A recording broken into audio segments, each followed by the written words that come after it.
La communication que je présente ici, dans cette belle rencontre de réflexion sur l'université, est la suite inachevée et très provisoire d'un processus de mise en forme d'une critique de l'institution universitaire, critique que j'ai commencé à formaliser, à objectiver, à côté de quelques collègues étudiants et professeurs en sciences sociales, et qui porte surtout sur les orientations actuelles de nos universités en tant qu'institutions chargées de la conservation et de la transmission des connaissances produites par une société, qui sont dues de ses principales missions depuis la Renaissance. Donc, dans mes participations à différents forums sur la question, j'avais mis de l'avant le besoin de connaissances de synthèse dans une époque où le discours dominant, tant louangé par nos chers administrateurs, est celui de l'hyperspécialisation et du transfert des connaissances. Ainsi, dans une autre communication que j'avais présentée dans le cadre d'une journée de réflexion sur l'université organisée en 2010 par la même Axalf qui nous convoque aujourd'hui, j'avais utilisé la notion de polymath, chère à l'historien Peter Burke, pour faire état des dérives d'une connaissance morcelée, standardisée, dans laquelle le protectionnisme disciplinaire ne permettait pas aux universitaires d'aujourd'hui de faire un lien entre différents types de savoirs. Par exemple, entre les sciences dites dures et les sciences humaines, ou entre disciplines artistiques et disciplines scientifiques, ou même entre les savoirs à visée appliquée et les savoirs spéculatifs. Le polymathe de la Renaissance, c'est-à-dire un homme qui pratiquait jovialement la polygamie des disciplines, serait vu à l'heure actuelle comme étant un personnage anachronique. J'ai voulu montrer dans mes réflexions précédentes que ces personnages du savant curieux, qui touchent à plusieurs domaines, nous dérangent profondément à l'heure actuelle, puisque dans un monde hypermoderne, nous les considérons comme étant un dilettante, un amateur, un être incapable de se décider à choisir une quelconque sous-discipline ou sous-sous-discipline. Autrement dit, quelqu'un qui serait inapte à remplir des formulaires de demande CRSH ou FQRSC pour obtenir de bons financements pour ses travaux. Quelqu'un qui se ferait démolir dans une soutenance devant un jury puisqu'il oublierait de citer les dernières nouveautés, les derniers concepts à la mode, dans des champs d'études maîtrisés par quelques spécialistes. Et pourtant, le polymath est, selon moi, une belle clé d'entrée qui nous permet de mettre le doigt sur certains bobos qui nous font mal de nos jours et dont le mouvement étudiant universitaire de ce 2012 au Québec est, à mon avis, une expression. D'ailleurs, Peter Burke, dans son incontournable A Social History of Knowledge, raconte que D'Alembert écrit au milieu du XVIIIe siècle une entrée de son encyclopédie correspondant à ces polymathes, qui était aussi connu sous le nom des gens de lettres, parmi lesquels on avait John Dryden, Jean Racine, Charles Perrault, Voltaire, entre autres. L'article en question soulevait le fait que ces penseurs stressaient déjà à leur époque, puisqu'ils savaient parfaitement qu'ils ne pouvaient pas faire ce qu'ils faisaient et en même temps devenir des spécialistes. On parle ici des origines de la première modernité et du passage de l'humanisme de la Renaissance aux disciplines scientifiques telles que nous les connaîtrons un peu plus tard au XIXe siècle. Ces savants hérétiques étaient néanmoins des gens qui cultivaient l'art de faire des liens entre différents savoirs. Ils étaient, selon les encyclopédistes, et je cite Burke, en état de porter leur part dans ces différents terrains, s'ils ne peuvent les cultiver tous. Donc, je me demande pourquoi devons-nous parler maintenant de ces polymathes? Est-ce que dans nos sociétés post-industrielles, on peut encore prétendre connaître plus qu'un seul domaine sans oser dire des grossièretés ou des banalités? Je soutiendrai ici que plus que par simple nostalgie d'une forme de connaissance totale et encyclopédique, cet idéal de la Renaissance nous aide à comprendre quelques tendances très actuelles de ce que Michel Freytag décrivait comme le naufrage de l'université. Ainsi, je me suis intéressé particulièrement, pour donner un exemple, au double discours technocratique qui prend d'une part la communication entre savoirs, l'innovation technoscientifique, la recherche des partenariats, etc. Et d'autre part qui favorise l'évaluation et les classements universels. Les publications à la chaîne et dans les mêmes formats. Les 15 à 20 pages que nous savons qu'il faut remplir des figures et des tableaux pour qu'un comité des pairs d'une revue internationale classée A les approuve. Le remplissage des mêmes formulaires pour les mêmes types d'organismes subventionnels, les pointages, les tableaux de bord et d'autres outils issus de la scientométrie et de la bibliométrie qui servent à mesurer la performance des universitaires en fonction, par exemple, du nombre d'articles publiés à l'année. Dans ce contexte, je prends la volonté d'utopie propre aux hommes de la Renaissance comme un exemple à suivre dans nos temps hypermodernes. Et j'aimerais citer Jean Delumeau, un historien du XXe siècle, à ce point. Et je cite, « Les hommes de la Renaissance ont été des grands faiseurs de projets. Cette période, à bien des égards réalistes, qui vit le sac de Rome et le développement de la traite des Noirs, fut aussi un des âges d'or de l'utopie. Peut-être parce qu'on prenait une plus exacte mesure du monde extérieur, que l'on connaissait mieux le visage quotidien de l'homme, sentait-on davantage le besoin d'évasion. Or, il fallait abandonner certains mirages du Moyen-Âge, d'où la nécessité de nouvelles constructions imaginaires. » Fin de citation. En ce sens, en faisant l'analogie correspondante, peut-être parce qu'on connaît plus actuellement les dérives productivistes de l'économie du savoir, peut-être parce qu'on vit au jour le jour les impacts sur nos manières d'entrer en relation les uns avec les autres, autant dans le champ scientifique qu'artistique, nous pouvons mieux concevoir de nouvelles utopies.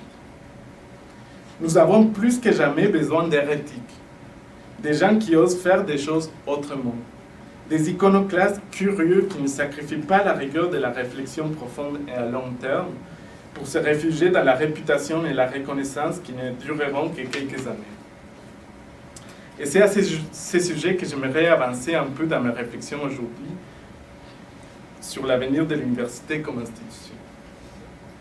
Comment alors cultiver ces liens entre savoirs dont j'ai parlé tout à l'heure? Quels sont les outils que l'on a développés récemment ou que l'on peut développer dans l'avenir pour ce faire? En d'autres mots, comment peut-on contrer le darwinisme universitaire si présent dans nos habitudes académiques, où seulement les plus habiles administrateurs de carrières, artistiques ou scientifiques, auraient une place assurée dans le portrait intellectuel de nos sociétés de l'avenir? C'est en réfléchissant à ces enjeux que je suis venu à m'intéresser à des projets que, bien que marginaux, pourraient nous être utiles dans ce type de réflexion. L'un de ces projets que je voudrais évoquer brièvement est justement celui de la science dite post-normale, développée par les mathématiciens et épistémologues Silvio Funtowicz et Jérôme Ravetz. Donc, ces deux auteurs s'inspirent des travaux de Thomas Kuhn, l'un des grands épistémologues du XXe siècle, pour jeter un regard critique face au type de sciences dominantes des 2 derniers siècles. Kuhn définit la science normale comme une science qui manquerait de vie et qu'il considère même comme étant anti-intellectuelle. Une des principales caractéristiques de la science normale étant la négation des incertitudes et leur incorporation mécanique au sein du bagage des connaissances produites par les différentes sciences formalisées. La science normale prétendait ainsi évacuer de la production scientifique la question des valeurs et de l'incertitude. On pourrait identifier ce type de science avec l'objectivisme positiviste de la fin du XIXe siècle, mais aussi à la montée du néopositivisme des années 40-50 du siècle dernier, notamment avec l'apogée de l'école de Columbia aux États-Unis. Pour Ravetz et Funtowicz, cette science normale signifie une lutte non seulement épistémologique, mais surtout politique au sein des communautés académiques. Ainsi, la victoire de la méthode scientifique et du rationalisme objectiviste venait à leurs yeux accompagnée d'un nouvel ésotérisme. l'ésotérisme de l'expertise, de la domination vis-à-vis des autres formes de connaissances imposées par l'orthodoxie universitaire. Bien que le fameux retour de l'acteur des années 1970, qui a eu comme conséquence, entre autres, la montée de l'ethnométhodologie, la phénoménologie et l'interactionnisme symbolique, constitua un premier pas vers une redéfinition de la place des hommes et des femmes de sciences dans la production des savoirs formalisés. Ces courants ne sont pas parvenus à renverser, malgré les louanges qu'ils ont pu générer, les tendances positivistes dominantes. Surtout quant à la manière de produire, de diffuser et d'évaluer les connaissances universitaires.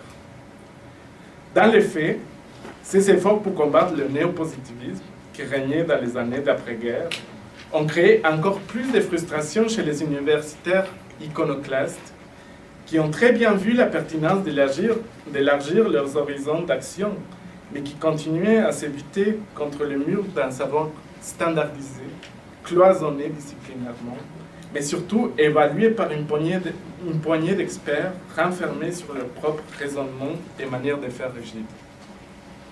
Et pourtant, dans les discours bureaucratiques des universités, tout paraissait aller de mieux en mieux. On a commencé à parler des partenariats, d'ouverture de l'université sur le monde, autant sur le plan de l'internationalisation que sur celui de l'incorporation des acteurs externes, y compris le privé. Mais est-ce que cette ouverture venait accompagnée d'une vraie volonté de démocratisation, mais surtout d'un vrai partage de savoir? C'est pour répondre à ces questions que Funtowicz et Ravetz proposent leur notion de science post-normale. Une science fortement appuyée sur les liens entre savoirs disciplinaires, mais aussi entre profane et scientifique. Il nous invite ainsi, en premier lieu, à penser un nouveau savoir-faire universitaire fondé sur un type particulier d'échange où le spécialiste peut, même à travers ses spécialités, ou plutôt par-delà sa spécialité, vulgariser ses découvertes pour entrer en relation critique à du sens avec les agents concernés par un enjeu quelconque. Selon Funtowicz et Ravetz, à partir de ce type de lien, les acteurs non scientifiques touchés par l'enjeu en question pourraient non seulement apporter des commentaires ou servir à légitimer les connaissances produites par les chercheurs universitaires, mais ils sont aussi amenés à interpeller, à relancer les scientifiques de manière critique. Toutefois, le partage prôné par les tenants de la science post-normale ne se résume pas non plus à la question de recherche de partenariat. Il implique avant tout une nouvelle manière d'intégrer les différents types de connaissances. Même dans un espace transdisciplinaire dans lequel nos certitudes sont de plus en plus ébranlées. Ainsi, le savoir généraliste viendrait éclairer différemment les connaissances déjà intégrées dans un sous-domaine ou sous-discipline et non pas les gommer. Vous allez me dire que c'est une fois que sur le marché du travail que l'université fait cela en s'incorporant à des équipes interdisciplinaires. En ce sens, ce que je propose ici n'aurait rien de nouveau. Et pourtant, il me semble que si on conçoit ce type de démarche comme un processus qui touche uniquement la préformation universitaire, nous sommes en train de laisser de côté l'essence même de l'université qui n'a jamais été de devenir un grand laboratoire ou un grand centre de recherche. Ainsi, pour illustrer ce nouveau type d'envisager la connaissance produite au sein des universités, dans cette dernière partie de la réflexion que je vous propose aujourd'hui, j'aimerais revenir sur un des thèmes de l'énoncé de notre atelier. Je parle ici des relations pédagogiques. Dans les 10 ans d'expérience d'enseignement que j'ai eu le plaisir d'avoir jusqu'à maintenant, l'un des constats que je fais souvent est que, contrairement à ce qu'on entend un peu partout, nos étudiants ne manquent pas de motivation ni d'aptitude vis-à-vis de la recherche ou l'apprentissage significatif. Ou en tout cas, pas toujours. Mais je constate que nous ne leur apprenons pas suffisamment à faire des liens. Un des problèmes qui revient souvent en salle de cours arrive lorsqu'on leur demande de réfléchir au lien entre ce qu'on est en train de faire, par exemple en période d'atelier, et ce qu'on a vu il y a 15 minutes pendant la partie magistrale. ou bien entre le contenu du cours de cette semaine et le contenu du cours de la semaine précédente, d'il y a 2 mois et demi, par exemple. Les cours, les séances, sont vus comme une succession d'unités déconnectées les unes des autres. La théorie se connecte mal à la méthode. Les sciences humaines se connectent mal aux sciences pures. L'art n'est qu'une distraction et non une manière complémentaire de voir le monde qui pourrait faire même avancer la science, etc. Dès lors, l'utopie que je propose ici est celle dans laquelle même nos activités extracurriculaires ne soient pas une manière de nous évader du travail universitaire, de procrastiner, mais plutôt de vivre pleinement ce travail, de le nourrir de nouvelles idées, de nouvelles connaissances, de poésie, de philosophie, de savoirs provenant d'autres disciplines. Je termine ainsi ma contribution à cet atelier qui, comme je le disais au tout début, n'est qu'une réflexion encore inachevée. Mais avant de céder ma place au communicant suivant, je finirai en citant l'un des grands aphorismes de la modernité, Oscar Wilde, qui disait « Aucune carte du monde n'est digne d'un regard si le pays de l'utopie n'y figure. » Merci.